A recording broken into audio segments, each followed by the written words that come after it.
বিশ্ব সংবাদে আপনাকে স্বাগত। শুরুতেই জানাবো হাতে পাওয়া সর্বশেষ আন্তর্জাতিক সংবাদের শিরোনাম, পরে বিস্তারিত। জানাবো হাতে পাওয়া সর্বশেষ গুরুত্বপূর্ণ আপডেট আন্তর্জাতিক সংবাদ। ইরান, ইসরায়েল, ফিলিস্তিনি ত্রিমুখী যুদ্ধ চলছে। শুরুতেই থাকছে শত নয় সহস্র রাইসি তৈরি করে রেখেছে ইরান। এবারে জানাবো গাজার উত্তরাঞ্চলীয় আল ওয়াদা হাসপাতাল ঘিরে রেখেছে ইহুদিবাদী ইসরায়েলি সেনারা। সোমবার আল জাজিরা জানিয়েছে ইতিমধ্যে হাসপাতালে খাওয়ার পানি শেষ হয়ে গেছে। ইসরায়েলি সেনারা কাউকে ভেতরে ঢুকতে দিচ্ছে না, ভেতর থেকে কাউকে বের হতে দিচ্ছে না। জানাবো আইসিসিতে নেতানিয়াহুর বিরুদ্ধে গ্রেপ্তারি পরোয়ানা জারির আবেদন। এবারে থাকছে ফিলিস্তিনিদের সঙ্গে আরবদের মুনাফেকি ও সুপার হিরোদের অবদান। নির্হারা পাখিদের মতো ফিলিস্তিনি মানুষের কোনো ঘর নেই। দশকের পর দশক ইসরায়েলের বিরুদ্ধে লড়াই করে যাচ্ছে তারা, কিন্তু কাঙ্ক্ষিত ফল আসছে না। এক্ষেত্রে কিছু আরব রাষ্ট্রের বিশ্বাসঘাতকতাই অনেকাংশে দায়ী। এ বিষয়ে থাকছে বিস্তারিত, সঙ্গে থাকুন। জানিয়ে দেব রাইসির হেলিকপ্টারের যে সমস্যার কথা জানালেন তুর্কি পরিবহন মন্ত্রী। এবং সর্বশেষ জানাবো হেলিকপ্টার বিধ্বস্ত হয়ে ইরানের প্রেসিডেন্ট ইব্রাহিম রাইসি নিহত হওয়া এবং সৌদির বাদশাহ সালমানের অসুস্থতার খবর ছড়িয়ে পড়ার পরপরই আন্তর্জাতিক বাজারে বাড়ল সোনা, রূপা ও তামার দাম। সোমবার আন্তর্জাতিক বাজারে এই ধাতু তিনটি রেকর্ড দামে বিক্রি হয়েছে। এতক্ষণ শিরোনাম শুনছিলেন, এবার বিস্তারিত। প্রিয় দর্শক, আপনি যদি এই চ্যানেলে নতুন হয়ে থাকেন, ভিডিওটি দেখতে দেখতে চ্যানেলটি সাবস্ক্রাইব করে আমাদের সঙ্গে থাকুন। আর এই ভিডিও সম্পর্কে আপনি আপনার মূল্যবান মতামতটি কমেন্ট বক্সে জানিয়ে দিন।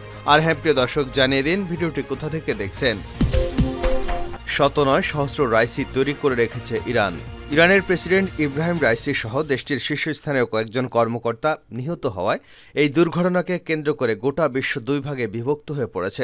বিশ্বের মুসলিম সংখ্যাগরিষ্ঠ দেশ এবং দেশগুলোর জনগণ প্রেসিডেন্ট রাইসির জন্য প্রার্থনা অব্যাহত রেখেছেন। এর বাইরে ইরানের প্রেসিডেন্টের জন্য শোক প্রকাশ করেছে রাশিয়ার প্রেসিডেন্ট ভ্লাদিমির পুতিন, চীনের প্রেসিডেন্ট শি জিনপিং সহ বিশ্বের বিভিন্ন দেশের নেতারা। অন্যদিকে পশ্চিমা বিশ্ব এই ইস্যুতে অনেকটাই নীরব। তবে যুক্তরাষ্ট্রের একজন সিনেটর এবং ইসরায়েলের কয়েকজন ধর্মীয় নেতা রাইসির মৃত্যুতে বুনো উল্লাস প্রকাশ করেছে। এ অবস্থায় বিশ্লেষকরা বলছেন, রাইসির মৃত্যুতে ইরানের গতিশীল অবস্থার কোনো পরিবর্তন হবে না। পশ্চিমারা ইরানের কিছুই করতে পারবে না, কারণ ইরান এরকম শত শত নয় সহস্র রাইসি তৈরি করে রেখেছে। ইতিমধ্যে এমন ইঙ্গিত দিয়েছে ইরানের মন্ত্রিসভা। দেশটির মন্ত্রিসভার এক অনানুষ্ঠানিক বিবৃতিতে বলা হয়েছে, ইব্রাহিম রাইসির অদম্য চেতনার সঙ্গে নিয়ে ইরান সরকার সামান্যতম বাধা ছাড়াই সব কার্যক্রম অব্যাহত রাখবে। এই দুর্ঘটনা পরিকল্পিত নাকি দুর্ঘটনা তা এখনও স্পষ্ট নয়। তবে ইরান এর আগে পরিকল্পিত হত্যাকাণ্ড মোকাবেলা করেছে অত্যন্ত দক্ষতার সঙ্গে।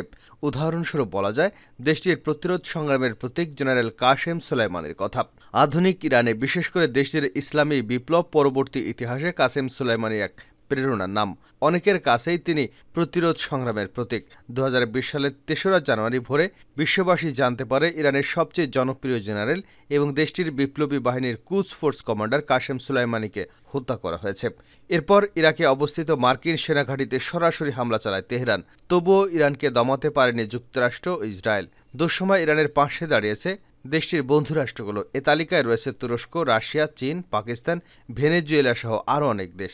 তুরস্কের প্রেসিডেন্ট এরদোগান বলেছেন, তিনি তার প্রিয় ভাই রাইসির জন্য আল্লাহর কাছে ক্ষমা প্রার্থনা করেছেন। তিনি ইরানের জনগণের প্রতি আন্তরিক সমবেদনা প্রকাশ করেছেন। রাইসির মৃত্যুতে গভীর সমবেদনা জানিয়ে পাকিস্তানে একদিনের জাতীয় শোক ঘোষণা করেছেন দেশটির প্রধানমন্ত্রী শাহবাজ শরীফ। মালয়েশিয়ার প্রধানমন্ত্রী আনোয়ার ইব্রাহিম বলেন, রাইসি সহ ইরানের অন্যান্য কর্মকর্তাদের মৃত্যুতে তিনি গভীরভাবে মর্মাহত। এ তালিকায় এক ধাপ এগিয়ে রুশ প্রেসিডেন্ট ভ্লাদিমির পুতিন। রাইসির মৃত্যুতে শোক প্রকাশ করার পাশাপাশি ইরানের অন্তর্বর্তীকালীন প্রেসিডেন্ট মোহাম্মদ মুখবারের সঙ্গে কথা বলেছেন তিনি। দুই নেতা রুশ ইরান সম্পর্ক আরও জোরদার করতে তাদের পারস্পরিক অভিপ্রায়ের উপর জোর দিয়েছেন। হাসপাতাল ঘিরে রেখেছে ইসরায়েলি সেনারা, নেই খাবার পানি। গাজার উত্তরাঞ্চলীয় আল ওয়াদা হাসপাতাল ঘিরে রেখেছে ইহুদিবাদী ইসরায়েলি সেনারা। সোমবার আল জাজিরা জানিয়েছে ইতিমধ্যে হাসপাতালে খাওয়ার পানি শেষ হয়ে গেছে। ইসরায়েলি সেনারা কাউকে হাসপাতালে ঢুকতে কিংবা সেখান থেকে বের হতে দিচ্ছে না। এদিকে জাতিসংঘের পক্ষ থেকে ত্রাণ সরবরাহের রুটগুলো খুলে দেওয়ার আহ্বান জানানো হয়েছে। পার্শ্ববর্তী জাবালিয়া শরণার্থী শিবিরে শনিবার ইসরায়েলি বিমান হামলা চালানোর পর অন্তত 34 জন আহত রোগী আল ওয়াদা হাসপাতালে চিকিৎসা নিতে আসেন। মানবিক সহায়তা সংস্থা ডক্টরস উইদাউট বর্ডার জানিয়েছে এই হাসপাতালে খাওয়ার পানি ফুরিয়ে গেছে। চলমান হামলার ফলে হাসপাতাল থেকে কোনো চিকিৎসা কর্মী বা বেসামরিক মানুষ বের হয়ে আসতে পারছে না, নতুন করে কাউকে ঢুকতেও দেওয়া হচ্ছে না। খান ইউনুসের ইউরোপীয় হাসপাতালের পানিও শেষ হয়ে এসেছে বলে জানা গেছে। জাতিসংঘের মানবিক সংস্থা OCHA জানিয়েছে, গাজার 21 হাসপাতাল পুরোপুরি বন্ধ আছে। আরও 15 হাসপাতাল আংশিকভাবে কার্যক্রম চলছে। আংশিকভাবে কার্যকর আছে উত্তর গাজার 2টি, গাজা সিটির 5টি, দেইর আল বালার 3টি, খান ইউনুসের 2টি এবং রাফার 2টি হাসপাতালে। এদিকে জাতিসংঘের ফিলিস্তিন বিষয়ক স্বাস্থ্য UNRWA গাজায় ত্রাণ সরবরাহের রুটগুলো খুলে দিতে ইসরায়েলের প্রতি আহ্বান জানিয়েছে। এই রুটগুলো খুলে না দিলে বঞ্চনা এবং বিপর্যয়কর মানবিক পরিস্থিতি অব্যাহত থাকবে। ICCতে নেতানিয়াহুর বিরুদ্ধে গ্রেপ্তারি পরোয়ানা জারির আবেদন। আন্তর্জাতিক অপরাধ আদালতের প্রধান প্রসিকিউটর ইসরায়েলি প্রধানমন্ত্রী বেঞ্জামিন নেতানিয়াহু এবং কয়েকজন হামাস নেতার বিরুদ্ধে গ্রেপ্তারি পরোয়ানা জারির অনুরোধ জানিয়েছেন। হামাস নেতা ইয়াহিয়া সিনোয়ার, ইসমাইল হানিয়া, মোহাম্মদ আল মাসরি সহ ইসরায়েলের প্রতিরক্ষামন্ত্রী ইয়োব গ্যালন্টের বিরুদ্ধেও গ্রেপ্তারি পরোয়ানা জারির অনুরোধ জানিয়েছেন করিম খান। করিম খান বলেন, তার বিশ্বাস করার যুক্তিসঙ্গত কারণ আছে যে তারা যুদ্ধাপরাধ এবং মানবতার বিরুদ্ধে অপরাধের জন্য দায়ী। 7 অক্টোবর ইসরায়েলে হামলা চালায় হামাস। এই নেতাদের বিরুদ্ধে তখনকার সময়ের অভিযোগ আনা হয়েছে। হামাসের হামলার পর গাজায় হামলা শুরু করে ইসরায়েল। প্রধানমন্ত্রী নেতানিয়াহুর বিরুদ্ধে গ্রেপ্তারি পরোয়ানা জারির আবেদনের নিন্দা জানিয়েছে ইসরায়েলের নেতারা। যুদ্ধকালীন মন্ত্রিসভার মন্ত্রী বেনি গ্যান্তস বিষয়টিকে ন্যায়বিচারের গভীর বিকৃতি বলে আখ্যা দিয়েছে। হামাসের এক জ্যেষ্ঠ কর্মকর্তা বলেন, ভুক্তভোগীদের সঙ্গে হত্যাকারীদের মেলাতে ICCর গ্রেপ্তারি পরোয়ানা জারি করতে চাচ্ছে। ICCর একটি প্যানেল করিম খানের আবেদন পর্যালোচনা করবে। খান বলেন, সিনোয়ার, হানিয়া এবং আল মাসরির বিরুদ্ধে নিধন, হত্যা, জিম্মি আটক রেখে ধর্ষণ, যৌন নিপীড়নের অভিযোগ আনা হয়েছে। নেতানিয়াহু এবং গ্যান্তসের বিরুদ্ধে মানবিক ত্রাণ সরবরাহ প্রত্যাখ্যান সহ যুদ্ধের পদ্ধতি হিসেবে নির্মূল অনাহারে রাখা, ইচ্ছাকৃতভাবে সংঘাতে বেসামরিক লোকদের লক্ষ্যবস্তু করার অভিযোগ আনা হয়েছে। ইসরায়েল আন্তর্জাতিক অপরাধ আদালতের সদস্য নয়। দেশটি এই আদালতের বিচারকেও স্বীকৃতি দেয় না। তবে ফিলিস্তিনি অঞ্চলগুলো 2015 সালে সদস্যপদ স্বীকার করে নেয়। ফিলিস্তিনিদের সঙ্গে আরবদের মুনাফেকি ও সুপার হিরোদের অবদান। নির্হারা পাখিদের মতো ফিলিস্তিনি মানুষের কোনো ঘর নেই। দশকের পর দশক ইসরায়েলের বিরুদ্ধে লড়াই করে যাচ্ছে তারা, কিন্তু কাঙ্ক্ষিত ফল আসছে না। এক্ষেত্রে কিছু আরব দেশের বিশ্বাসঘাতকতা অনেকাংশে দায়ী। ফিলিস্তিনিদের কাছে এদিকে কিছু আরব রাষ্ট্রের নেতারা বিশ্বাসঘাতক, অন্যদিকে কিছু মুসলিম দেশের নেতারা সুপার হিরো। সুপার হিরোদের তালিকায় রয়েছেন ইরানের সর্বোচ্চ নেতা আয়াতুল্লাহ আলী খামেনি, তুরস্কের প্রেসিডেন্ট রিসেপ তাইপ এরদোগান, মালয়েশিয়ার প্রধানমন্ত্রী আনোয়ার ইব্রাহিম এবং পাকিস্তানের সাবেক প্রেসিডেন্ট ইমরান খান সহ আরও অনেকে। ফিলিস্তিনে যখন ইসরায়েল অভিযান চালাচ্ছে, কারো কথায় পাত্তা না দিয়ে নির্বিচারে শহরগুলো ধ্বংস করছে, তখন আরব দেশগুলো অর্থপূর্ণভাবে এগিয়ে আসছে না। তারা নিজেদের সংকীর্ণ স্বার্থ মাথায় রেখে প্রতিক্রিয়া দেখাচ্ছে। কোনোভাবেই তারা নৈতিক অবস্থান থেকে প্রতিক্রিয়া দেখাচ্ছে না। তার প্রমাণ হলো, ইসরায়েল এত অপরাধ করার পরও আরব দেশগুলো তেল আবিবের সঙ্গে সম্পর্ক ছিন্ন করছে না।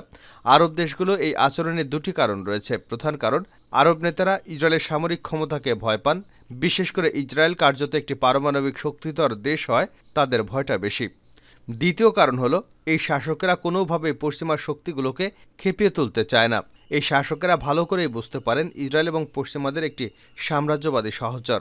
তারা সব দিক হিসাব নিকাশ করে এই সিদ্ধান্তে এসেছেন, যেহেতু তারা মার্কিন শক্তির বিরুদ্ধে দাঁড়াতে পারবে না, পশ্চিমাদের তলে তলে মেলালে অনেক আর্থিক লাভ হয়, সেহেতু পশ্চিমাদের বাইরে না গিয়ে চলাই সব দিক থেকে নিরাপদ। তবে এই স্রোতের বিপরীতে গিয়ে ফিলিস্তিনিদের পাশে দাঁড়িয়েছেন তুরস্কের প্রেসিডেন্ট রিসেপ তাইপ এরদোয়ান, মালয়েশিয়ার প্রধানমন্ত্রী আনোয়ার ইব্রাহিমের মতো নেতারা।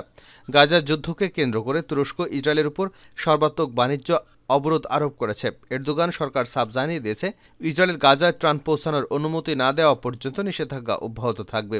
এই নিষেধাজ্ঞার বিষয়ে তীব্র প্রতিক্রিয়া জানিয়েছে ইসরায়েল। তুরস্কের উপর পাল্টা নিষেধাজ্ঞা দেওয়ার জন্য যুক্তরাষ্ট্র এবং ইউরোপের প্রতি আহ্বান জানিয়েছে। তুরস্কের নিষেধাজ্ঞা জারির পর কয়েকদিন যেতে না যেতেই ইসরায়েলের মন্ত্রিসভা রাফায় গাজায় বাস্তুচ্যুত ফিলিস্তিনিদের উপর স্থল অভিযানের সিদ্ধান্ত নেয়। এরপর OIC ইসরায়েলের উপর নিষেধাজ্ঞা দেওয়ার আহ্বান জানায়, কিন্তু তা কার্যকর করতে সৌদি আরব সহ মুসলিম দেশগুলোর উদ্যোগ এখনও দেখা যাচ্ছে না। তুরস্ক প্রথমবারের মতো একটি দেশের উপর এত ব্যাপক অর্থনৈতিক নিষেধাজ্ঞার সিদ্ধান্ত নিয়ে তা বাস্তবায়ন করেছে। দেশটির সব বন্দর ও বাণিজ্য এলাকা ইসরায়েলের জন্য বন্ধ করে দেওয়া হয়েছে। এরপর এরদোয়ান কুর্দি আকাশসীমা, দারদানেলিস এবং বসফরাস প্রণালীও বন্ধ করে দিতে পারেন বলে ধারণা করা হচ্ছে।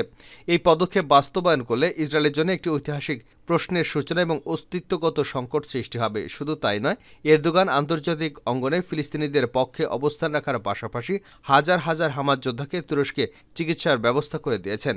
ফিলিস্তিনিদের জন্য লড়াই করছেন মধ্যপ্রাচ্যের অন্যতম শক্তিশালী দেশ ইরানও। দেশটি অস্ত্র অর্থ দিয়ে ফিলিস্তিনিদের সাহায্য করার পাশাপাশি লেবাননের হিজবুল্লাহ, ইয়েমেনের হুতি এবং ইরাকের কাতাইফ হিজবুল্লাহকে দিয়ে ইসরায়েলের বিরুদ্ধে যুদ্ধে জড়িয়েছেন। বসে নেই মালয়েশিয়াও। দেশটির প্রধানমন্ত্রী আনোয়ার ইব্রাহিম ফিলিস্তিনি প্রতিরোধ আন্দোলন হামাস নেতাদের সঙ্গে সরাসরি দেখা করে সমর্থন জানিয়েছেন। সম্প্রতি প্রধানমন্ত্রী আনোয়ার ইব্রাহিম কাতারে হামাসের রাজনৈতিক নেতা ইসমাইল হানিয়ার সঙ্গে সাক্ষাৎ করেন। স্থানীয় কয়েকটি মিডিয়া ওই ছবি প্রকাশ করলে ফেসবুকে পোস্টগুলো সরিয়ে ফেলে। এতে ফিলিস্তিনিদের সোচ্চার সমর্থক মালয়েশিয়া সরকার এর তীব্র সমালোচনা করে। রাইসির মৃত্যু, সৌদির বাদশার অসুস্থতা, বাড়ল সোনা ও রূপা এবং তামার দাম। হেলিকপ্টার বিধ্বস্ত হয়ে ইরানের প্রেসিডেন্ট ইব্রাহিম রাইসি নিহত এবং সৌদির বাদশাহ সালমানের অসুস্থতার খবর ছড়িয়ে পড়ার পরপরই আন্তর্জাতিক বাজারে বাড়ল সোনা, রূপা ও তামার দাম। সোমবার আন্তর্জাতিক বাজারে ধাতু 3টি রেকর্ড দামে বিক্রি হয়েছে। সোমবার প্রতি আউন্স সোনার দাম রেকর্ড $2,450.7 পৌঁছেছে। আন্তর্জাতিক বাজারে সোনার দাম নির্ধারণ হয় আউন্স হিসেবে। 1 আউন্স সোনা 31.103 গ্রামের সমান। আর বাংলাদেশে স্বর্ণ বিক্রি হয় ভরি হিসেবে। 1 ভরি সমান 11.664 গ্রাম সোনা। সেই হিসেবে 1 আউন্স প্রায় 3 ভরি সোনা হয়। অন্যদিকে টন প্রতি তামার দাম দাঁড়িয়েছে $11,104। 1 আউন্স রূপা বিক্রি হচ্ছে $32.75, যা 11 বছরের মধ্যে সর্বোচ্চ।